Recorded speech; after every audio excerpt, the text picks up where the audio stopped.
I want to bring in our attorney and talk about this thing that we should point out. This is Sports Illustrated reporting the fact that he's not going to pay, Donald Sterling's not going to pay the fine, that he's going to sue. I want to talk to you about that aspect. He's bringing in an antitrust lawyer.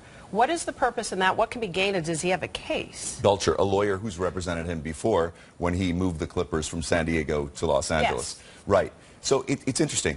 Antitrust or anti-competitive restraint of trade is what he's probably going to allege. But think about it. He's part of a billionaires club, owners in the NBA. Yeah. His franchise went from under $13 million that he paid for it to reportedly close to $1 billion. So it's hard to have sympathy. I mean, on one hand, he's saying, or his lawyer is saying, look, he's not admitting any guilt. He's done nothing wrong. The lawyer's letter, Belcher's letter, the antitrust lawyer says he's done nothing wrong. Yet on Anderson Cooper, he said, I'm terribly, terribly sorry. I've made a mistake. Aren't I allowed one mistake in 35 years? I'll never do it again. Right. So which is it? Well, the issue isn't so much whether we can have sympathy for Donald Sterling, is whether he has a case here. And I have to say, you're a sports attorney, and if you were arguing against me, I would run for the hills because your voice is so low and powerful.